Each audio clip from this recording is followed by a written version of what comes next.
نحمده ونصلي ونسلم على رسوله الكريم أما بعد فأعوذ بالله من الشيطان الرجيم بسم الله الرحمن الرحيم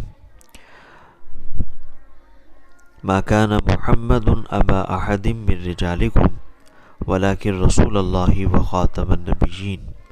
وكان الله بكل شيء عليما وقال رسول الله صلى الله عليه وآله وسلم أنا آخر الأنبياء وأنتم آخر الأمم وقال عليه الصلاة والسلام إنه سيكون في أمتي 30 كذابون كلهم يزعم أنه نبي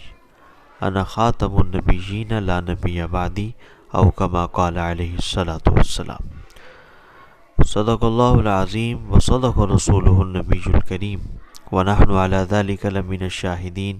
والشاکرین والحمد للہ رب العالمین۔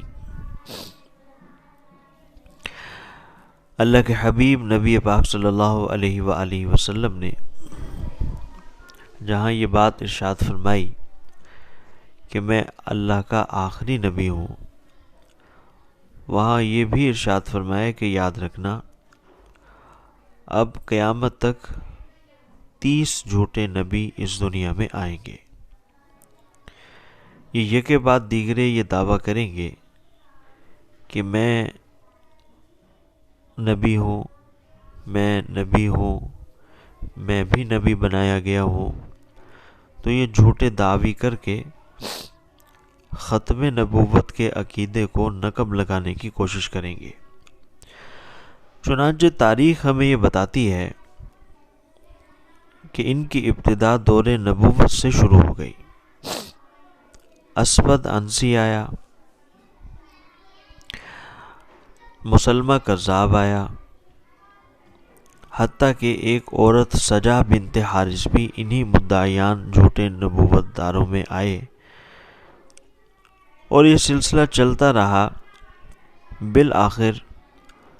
بر صغیر میں جب انگریزوں کا تسلط تھا تو جذبہ جہاد کو مٹانے کے لیے انگریزوں نے بھی مرزا غلام احمد قادیانی کی شکل میں ایک جھوٹے شخص کو کھڑا کیا جس نے یہ دعویٰ کیا کہ میں بھی نبی بن کر اس دنیا میں آیا ہوں۔ مرزا غلام احمد قادیانی کی کتاب ہے ملفوظات از مرزا قادیانی، جلد نمبر 5 صفحہ نمبر 447 پر اس نے یہ لکھا ہے کہ ہمارا دعویٰ ہے کہ ہم نبی اور رسول ہیں۔ تھوڑا سا غور کریں کہ اس نے یہ جو دعویٰ کیا کہ ہم نبی اور رسول ہیں، اس کے پیچھے ایک انگریز کی مکمل پالیسی تھی، مکمل مربوط نظام تھا۔ آہستہ آہستہ یہ سیڑھیاں چڑھتا گیا اور سیڑھیاں چڑھتے چڑھتے بالآخر اس نے اس نہج پر پہنچنا تھا کہ یہ کہنا تھا کہ مجھے بھی نبی بنا کر بھیجا گیا ہے۔ دیکھیں تھوڑا سا غور کریں، اس وقت بر صغیر میں حکومت انگریزوں کی تھی، وہ خائف تھے کہ کہیں بھی قدم اٹھاتے تھے تو اس دور میں مجاہدین ان کا ہر طرح راستہ روکتے تھے۔ جذبہ جہاد بھی مسلمانوں میں کوٹ کوٹ کر بھرا ہوا تھا۔ جب بھی کسی موقع پر قدم اٹھایا کرتے تھے تو مسلمان مجاہدین سامنے آ کر ہر طرح سے ان کا راستہ روکتے تھے۔ بالآخر انگریز نے اس پالیسی کو تشکیل دیا کہ یہ وجہ کیا ہے، کیا وجہ ہے کہ ہم کہیں بھی اسلام کے خلاف قدم اٹھاتے ہیں تو ہمارے مقابلے میں یہ لوگ جو مجاہدین کہلاتے ہیں یہ آ جاتے ہیں اور آ کر ہمارے راستے کو روکتے ہیں۔ بالآخر یہ وجہ کیا ہے؟ تو جب غور کیا تو پتہ چلا کہ مسلمان یہ نظریہ رکھتے ہیں کہ الجہاد ماضٍ الی یوم القیامہ، کہ جہاد قیامت تک جاری رہے گا۔ تو پھر انگریز اس نتیجے پر پہنچا کہ ان کے نبی نے کہا ہے کہ جہاد قیامت تک جاری رہے گا، اور ان لوگوں کا نظریہ یہ بن گیا کہ جہاد اب قیامت تک جاری رہے گا، ہمارے نبی نے کہا، لہٰذا اس نظریے کو ختم کرنے کے لیے ہم ایک ایسا جھوٹا نبی برپا کریں گے جو آ کر اس نظریے کو ختم کر دے گا، اور ہم اسے یہ نظریہ دیں گے کہ تو یہ بات لوگوں کو کہہ دے کہ میں نبی ہوں اور آئندہ کے بعد جہاد ختم ہو گیا، جہاد کو ختم کرنے کا اعلان کرتا ہوں۔ چنانچہ اس سلسلے میں مرزا غلام احمد قادیانی کا انتخاب کیا گیا۔ مرزا غلام قادیانی ہندوستان کی سرزمین پر پیدا ہوا، اور اس کا انتخاب اسی وجہ سے کیا گیا کہ اس نے اپنی کتابوں میں یہ بات بھی لکھی ہے کہ اگر میں انگریز کی وفاداری، اپنے خاندان کی وفاداریاں، انگریزوں کے ساتھ تعلقات پر کتابیں لکھنا چاہوں تو 50 الماریاں بھر جائیں، اتنے ہمارے باپ دادا انگریزوں کے وفادار رہے ہیں۔ تو آپ تھوڑا سا غور کریں کہ یہی وجہ تھی کہ ان کا خاندان انگریزوں کا وفادار رہا، اور انگریزوں نے مرزا غلام قادیانی کا انتخاب کیا اور بالآخر اس کو ایک مکمل پلان دیا۔ وہ پلان چلتا رہا، بالآخر اس نے سٹیپ بائی سٹیپ ایک ایک سیڑھی پر قدم رکھنا شروع کیا۔ پہلی سیڑھی پر قدم رکھا تو اس نے مسلمانوں کے بنیادی عقائد کو چھیڑنا شروع کیا، جس میں اس نے کہا میں مجدد اسلام ہوں، میں مہدی ہوں، مسیح ہوں، پھر کہا ذلی نبی ہوں، بروزی نبی ہوں، اور بالآخر 1901 میں اس شخص نے نبی ہونے کا مستقل دعویٰ کیا کہ میں مستقل صاحب الشریعہ نبی ہوں، اور 1908 میں یہ شخص مر گیا۔ دیکھو 1908 میں یہ شخص مرا، اس کے مرنے کے بعد اس کا لٹریچر باہر نکلا، علماء امت کے ہاتھ میں پہنچا، تو سب سے پہلا فتویٰ علماء لدھیانہ کی سرزمین سے آیا کہ یہ شخص بالاتفاق کافر ہے، اس کا دین سے، اسلام سے کسی قسم کا کوئی تعلق نہیں۔ اس کے بعد ہمارے اکابر سید عطا اللہ شاہ صاحب بخاری رحمۃ اللہ علیہ میدان میں آئے، تمام مکاتب فکر کو مجلس تحفظ ختم نبوت کے پلیٹ فارم پر جمع کیا۔ 1947 میں جب پاکستان بنا تو پاکستان بننے کے بعد قادیانی ہندوستان کو چھوڑ کر ان کا لاٹ پادری خلیفہ اس وقت مرزا ناصر، اس نے مرزا محمود 1947 میں جب پاکستان بنا تو ان کا لاٹ پادری مرزا محمود قادیان کو چھوڑ کر پاکستان آ گیا تھا۔ دیکھیے جب پاکستان بنا ہے تو تاریخ ہمیں بتاتی ہے کہ پاکستان بننے کے بعد پاکستان میں ختم نبوت کے لیے 3 تحریکیں چلائی گئی ہیں۔ کوئی بھی آپ سے سوال کرتا ہے کہ پاکستان میں کتنی تحفظ ختم نبوت کے لیے تحریکیں چلی، تو یاد رکھیں 3 تحریکیں پاکستان میں چلائی گئی ہیں۔ نمبر 1 1953، پاکستان 1947 میں بنا، اور 6 سال کے بعد 5 سال کے بعد ہی یہ تحریک آغاز ہوا۔ 1953 بہت بڑی تحریک سید عطا اللہ شاہ صاحب بخاری رحمۃ اللہ علیہ کی نگرانی میں چلائی گئی، اور پھر 1974 اور پھر 1984، تو یہ 3 تحریکیں پاکستان میں تحفظ ختم نبوت کے لیے چلائی گئی۔ ان کا بنیادی مقصد حضور سرور کائنات صلی اللہ علیہ وآلہ وسلم کی ذات اقدس کی حفاظت، مسلمانوں کے ایمان کا تحفظ اور قادیانیوں سے مسلمانوں کو بچانا، یہ بنیادی مقصد تھا۔ 1953 کی جو تحریک تھی یہ کیوں چلائی گئی؟ تو اس کے جواب میں بزرگ حضرات فرماتے ہیں کہ 1947 میں جب پاکستان بنا تھا تو قادیانی جماعت کا لاٹ پادری تھا مرزا محمود، یہ قادیان چھوڑ کر پاکستان آ گیا تھا۔ پاکستان میں جب آیا تو پنجاب کے پہلے انگریز گورنر تھے موڈی، اس کے حکم پر چنیوٹ کے قریب ان کو 1034 ایکڑ زمین عطیہ کے طور پر الاٹ کی گئی۔ اب آپ تھوڑا سا غور کریں کہ عطیہ کے طور پر 1034 ایکڑ زمین ان کو دے دی گئی فری آف کاسٹ، کہ آپ اس میں رہیں اور اس میں آپ سے کوئی اضافی چارجز نہیں لیے جائیں گے، بس آپ رجسٹری کے طور پر فی آنا، فی مرلہ 1 آنا کے حساب سے صرف رجسٹری چارجز دے دیں۔ چنانچہ وہ 10,034 روپے ان سے وصول کیے۔ ہزاروں ایکڑ زمین، 1034 ایکڑ زمین فری آف کاسٹ دے دی گئی، صرف رجسٹری کے طور پر۔ یہ آن دی ریکارڈ موجود ہے کہ 10,034 روپے ان سے وصول کیے گئے۔ اب جناب مرزا قادیانی کا نام نہاد خلیفہ مرزا محمود بھی ادھر آ کر رہائش پذیر ہوا، اور انہوں نے قادیانیوں کو بھی بلانا شروع کیا، اور بالآخر منصوبہ یہ طے کیا کہ اب ہم اپنے یہاں جتنی بھی زمین ہمیں انگریزوں کی طرف سے الاٹ کی گئی ہے، ہم اس کی 4 دیواری کریں گے، گویا کہ پاکستان کے اندر ایک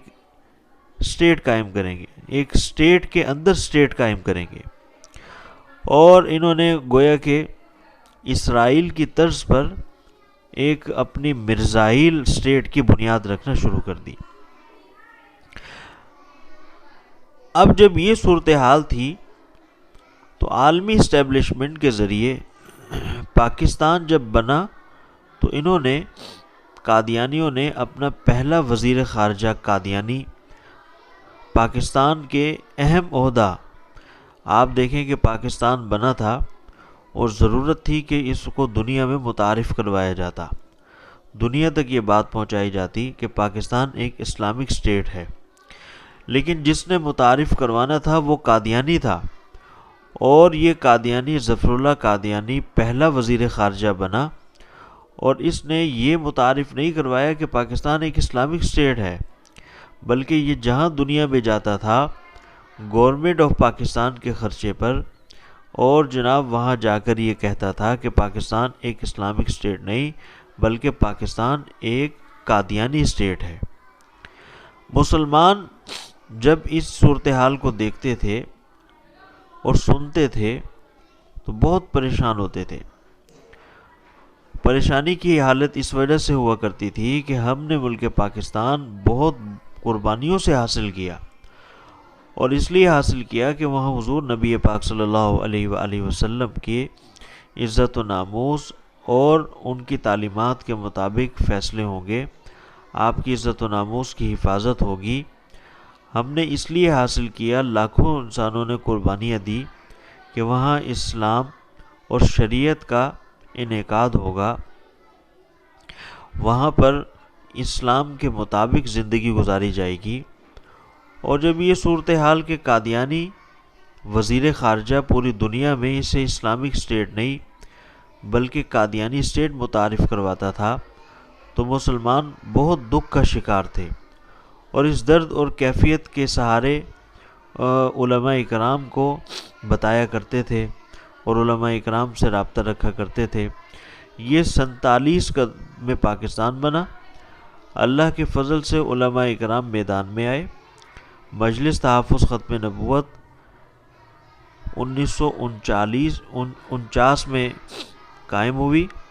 1949 میں مجلس تحفظ ختم نبوت جب قائم ہوئی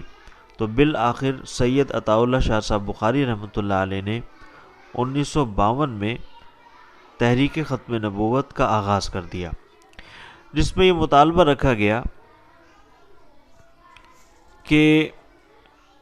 ظفر اللہ قادیانی کو اس کے عہدے سے ہٹایا جائے۔ نمبر 1، اس وقت کیونکہ انتخاب الیکشن کا دور تھا تو جنرل ایوب صاحب سے یہ تقاضا رکھا گیا کہ الیکشنوں میں ووٹر لسٹوں میں جو قادیانیوں کو مسلمانوں کے ساتھ شامل کیا گیا ہے، لہٰذا ان ووٹر لسٹوں میں قادیانی اور مسلمانوں کی علیحدہ علیحدہ ووٹر لسٹیں قائم کی جائیں۔ اور اسی طریقے سے یہ مطالبہ رکھا گیا کہ قادیانی سرگرمیوں پر پابندی عائد کی جائے۔ چنانچہ یہ 3 مطالبات لے کر بڑے زور و شور سے تحریک ختم نبوت کو چلایا گیا۔ اس صورتحال کو مد نظر رکھتے ہوئے سید عطا اللہ شاہ صاحب بخاری رحمۃ اللہ علیہ اور اسی طریقے سے دیگر اکابر میں سے مولانا غلام غوث ہزاروی رحمۃ اللہ علیہ، مولانا محمد علی جالندھری رحمۃ اللہ علیہ، یہ تمام حضرات نے تمام مکاتب فکر سے رابطے شروع کیے۔ چنانچہ بریلوی مکتب فکر کے بہت بڑے عالم دین حضرت مولانا ابو الحسنات محمد احمد قادری رحمہ اللہ کے ہاں گئے اور ان سے اس مسئلے پر مکمل تعاون کی یقین دہانی حاصل کی۔ چنانچہ دیوبندی، بریلوی، اہل حدیث، حتیٰ کہ شیعہ مکاتب فکر بھی اکٹھے ہوئے اور قادیانیوں کے خلاف تحریک چلی، جسے تحریک تحفظ ختم نبوت 1953 کہا جاتا ہے۔ جب یہ تحریک اپنے زور و شور پر تھی تو گورنمنٹ ریکارڈ کے مطابق 10,000 مسلمانوں نے شہادتیں دی۔ 10,000 مسلمان نبی پاک صلی اللہ علیہ وسلم کی عزت و ناموس کے لیے، عقیدہ ختم نبوت کے تحفظ کے لیے میدان میں آئے اور انہوں نے لاہ عمل طے کیا اور بچے بچے کے دل میں، گلی کوچے میں اس بات کو پہنچایا کہ حضور سرور کائنات صلی اللہ علیہ وسلم ہی اللہ کے آخری نبی ہیں۔ ہمارا ان قادیانی مرزائیوں کے بے بنیاد عقیدے سے کسی قسم کا کوئی تعلق نہیں۔ چنانچہ اس تحریک کے نتیجے میں پہلا مطالبہ کہ ظفر اللہ قادیانی کو اپنے عہدے سے ہٹایا جائے، تو ظفر اللہ قادیانی کو اس کے عہدے سے ہٹا دیا گیا۔ جب پاکستان میں وزیر خارجہ ظفر اللہ قادیانی عہدے سے ہٹا تو قادیانی اپنی سرگرمیاں بھول گئے اور قادیانیت کی اس تڑاق سے ہڈیاں ٹوٹی کہ وہ زمین پر رینگنے لگے اور جناب مسلمانوں کو فتح نصیب ہوئی اور گھر گھر یہ پیغام پہنچا کہ حضور ہی اللہ کے آخری نبی ہیں، آپ کے بعد مسلمان کسی کو کسی بھی قسم کا نبی تسلیم نہیں کر سکتے۔ اللہ کے نبی صلی اللہ علیہ وسلم کی ذات اقدس کی حفاظت کا کام شروع ہوا۔ چنانچہ یہ 53 کی تحریک تھی جس کا آغاز ہوا اور جس کے اختتام پر بڑی کامیابیاں نصیب ہوئیں، اور پھر اس کے بعد سید عطا اللہ شاہ صاحب بخاری رحمۃ اللہ علیہ جگہ جگہ جا کر جلسے، جلوس اور مظاہرے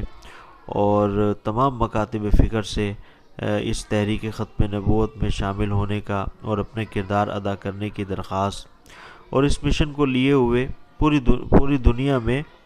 پورے پاکستان میں، بر صغیر میں لے کر جانے کے لیے پرعزم تھے۔ اسی اثناء میں 1962 میں سید عطا اللہ شاہ صاحب بخاری رحمۃ اللہ علیہ کا انتقال ہو گیا۔ اس کے بعد مجلس تحفظ ختم نبوت کی قیادت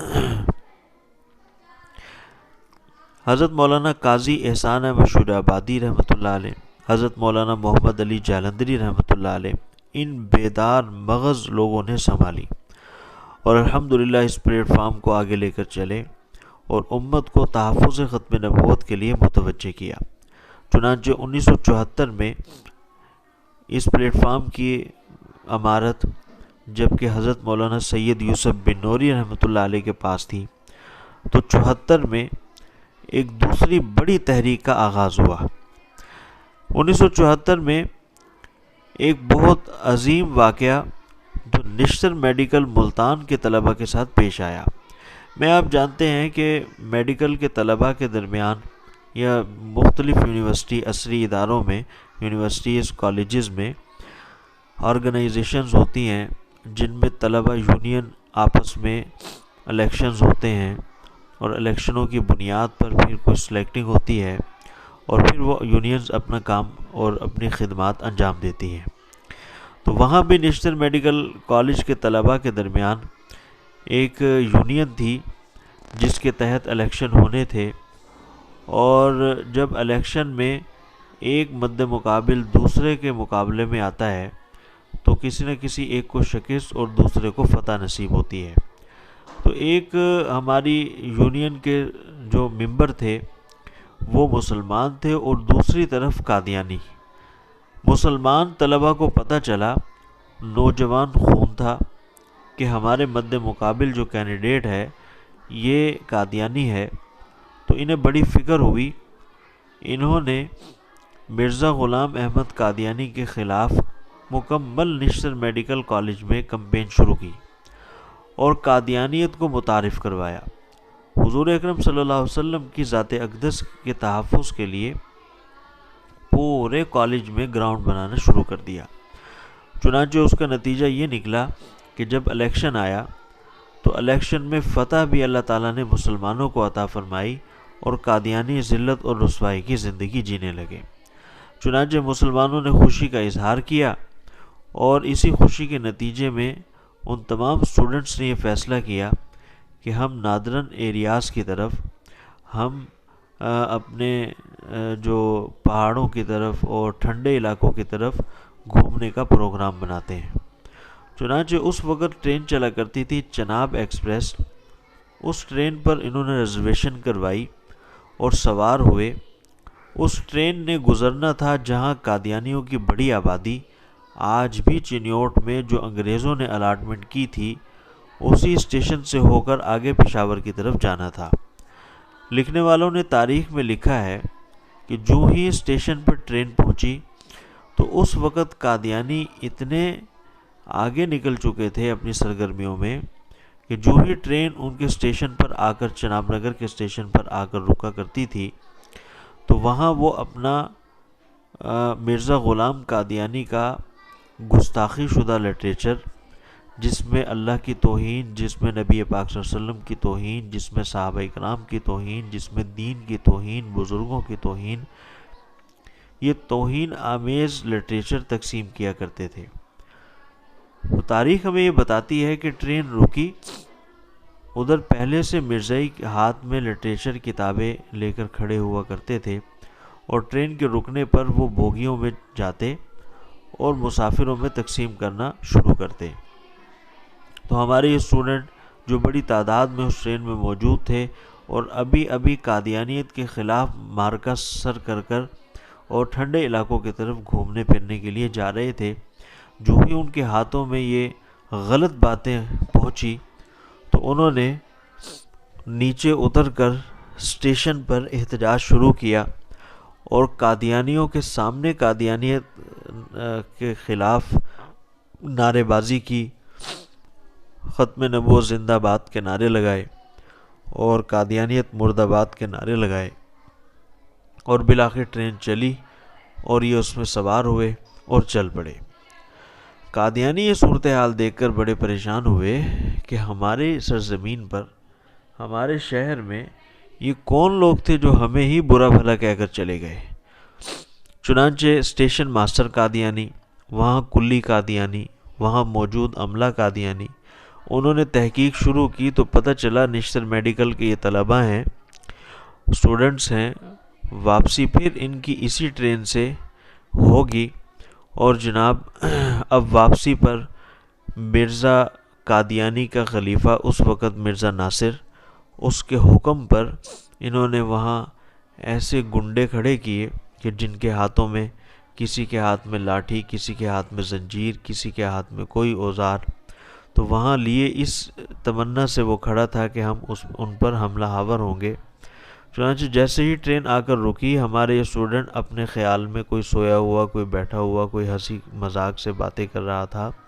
تو بڑی تعداد میں قادیانی اس بوگی میں، اس ٹرین میں چڑھے اور جناب جا کر قادیانی لوگوں نے ہمارے مسلمان اسٹوڈنٹ پر حملہ کیا،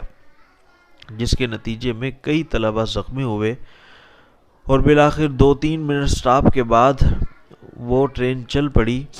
اور اس واقعے کی اطلاع اس وقت مجلس تحفظ ختم نبوت کے بزرگ رہنما حضرت مولانا تاج محمود صاحب رحمۃ اللہ علیہ کو ہوئی۔ حضرت مولانا تاج محمود صاحب رحمۃ اللہ علیہ نے 2 کام کیے۔ ایک یہ کہ فیصل آباد کے تمام مساجد میں اعلانات شروع ہوئے کہ یہ واقعہ ہو گیا، ان طلباء کا استقبال کیجیے، ان طلباء کی مرہم پٹی کیجیے۔ تو لکھنے والوں نے لکھا ہے کہ فیصل آباد کی سرزمین سے مختلف جگہوں سے مختلف لوگ چلتے ہوئے اسٹیشن کی طرف آئے اور انہوں نے آ کر مختلف انہوں نے آ کر مختلف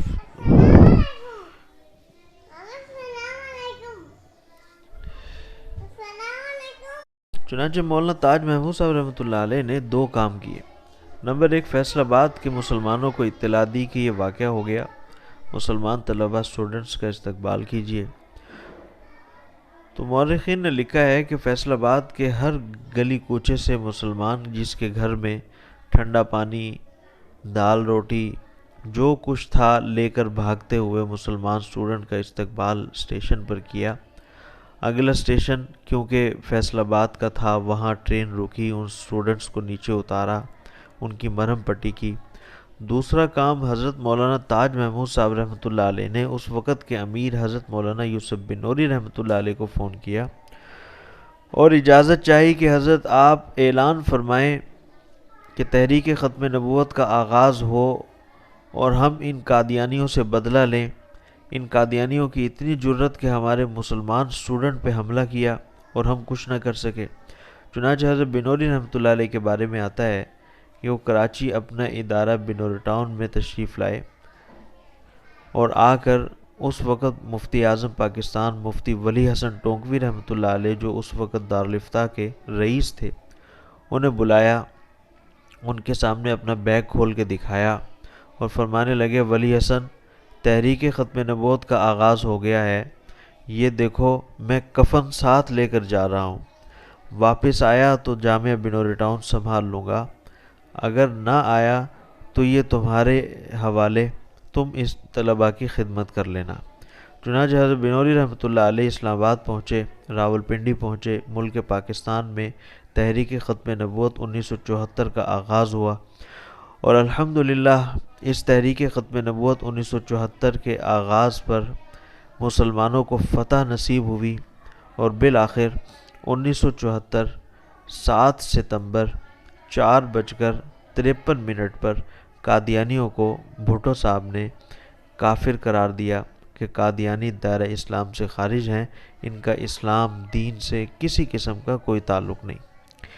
چنانچہ مسلمانوں کو اس تحریک میں بھی بڑی فتح نصیب ہوئی اور قادیانیت ذلت اور رسوائی کا شکار ہوئی،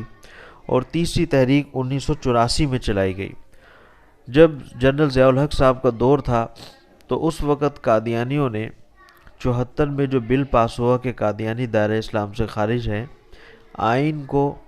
ماننے سے انکار کر دیا کہ ہم اس آئین کو تسلیم نہیں کرتے، ہم مسلمان ہیں، ہمارا قادیانی مذہب بھی ایک مذہب ہے، العیاذ باللہ، ہم آئین پاکستان کو تسلیم نہیں کرتے۔ چنانچہ 1984 میں جنرل ضیاء الحق صاحب نے مسلمان امت کی تشویش پر ایک بہت بڑی تحریک جو اس وقت گلی کوچوں میں جلسے جلوس کی شکل میں جگہ جگہ پر جاری تھی، تو ضیاء الحق صاحب نے ایک آرڈیننس پاس کیا جس میں یہ فیصلہ کیا گیا کہ قادیانی اپنے جھوٹے ایک سیاسی مذہب کو اسلام نہیں کہہ سکتے، قادیانی اپنے سامنے بیٹھنے والے کو صحابہ نہیں کہہ سکتے، قادیانی اپنے گھر میں اپنی عورتوں کو، مرزا غلام قادیانی کی بیوی کو ام المومنین نہیں کہہ سکتے۔ اسی طریقے سے جو ٹائٹل اعزازات نبی پاک صلی اللہ علیہ وسلم کے ساتھ خاص تھے، مرزا غلام قادیانی نے ان کو چھیننے کی کوشش کی، جیسا کہ مرزا غلام قادیانی نے اپنے سامنے بیٹھنے والے لوگوں کو صحابہ اکرام کہہ کر رضی اللہ تعالیٰ عنہ ان کے نام کے ساتھ لگانا اور لکھنا شروع کیا، تو گورنمنٹ آف پاکستان نے 84 میں آرڈیننس میں یہ پابندی لگائی کہ یہ اپنے سامنے بیٹھنے والے اپنے چیلوں کو صحابی نہیں کہہ سکتے اور رضی اللہ تعالیٰ عنہ نہیں لکھ سکتے۔ اسی طرح جیسے ہم ازواج مطہرات کو ام المومنین کہتے ہیں، تو یہ پابندی عائد کی گئی کہ یہ مسلمانوں کے ساتھ خاص ہے، چنانچہ قادیانی ام المومنین اپنی نام نہاد بیویوں کو ام المومنین نہیں کہہ سکتے، قادیانی اذان نہیں دے سکتے، قادیانی سرعام تبلیغ نہیں کر سکتے، یہ پابندیاں گورنمنٹ آف پاکستان کی طرف سے لگائی گئی، آرڈیننس پاس ہوا 1984 میں۔ یہ بہت بڑی تحریک نتیجتاً آرڈیننس پاس ہونے کے نتیجے میں قادیانیوں کی بڑی سرگرمیاں معطل ہوئی، اور اس وقت کا خلیفہ مرزا ناصر وہ پاکستان چھوڑ کر اور لندن فرار ہو گیا۔ تو یہ 3 تحریکیں پاکستان میں چلائی گئی۔ شاہین ختم نبوت حضرت مولانا اللہ وسائیہ صاحب دامت فیوزہم العالیہ فرمانے لگے کہ پہلی تحریک 1953 میں چلی، قادیانیت کو ذلت کا سامنا کرنا پڑا۔ 1984 میں چلی، 1974 میں چلائی گئی۔ 1974 میں بل پاس ہوا اور قادیانیوں کو دائرہ اسلام سے خارج قرار دے دیا گیا۔ پھر انہیں ذلت اور رسوائی کا سامنا کرنا پڑا، اور بالآخر 1984 میں تحریک کا آغاز ہوا، جس کا نتیجہ آرڈیننس منظور ہوا کہ قادیانی کسی بھی طرح کسی بھی شاعر اسلام کو استعمال نہیں کر سکتے۔ حضرت فرمانے لگے کہ اب اگر پاکستان میں قادیانیوں کے خلاف تحریک چلائی گئی تو یاد رکھو وہ پاکستان میں قادیانیوں کے خاتمے کی تحریک ہوگی، پاکستان میں قادیانیوں کا خاتمہ ہوگا۔ لہٰذا ہم بھی اس بات سے عہد کریں کہ اس تحریک ختم نبوت کے مشن کو جب تک زندہ ہیں اللہ کے نبی صلی اللہ علیہ وسلم کی ذات اقدس کا تحفظ کرتے رہیں گے، اور قادیانیوں اور مرزائیوں کے باطل عقائد اور نظریات کو امت مسلمہ تک پہنچاتے رہیں گے۔ وآخر دعوانا ان الحمدللہ رب العالمین۔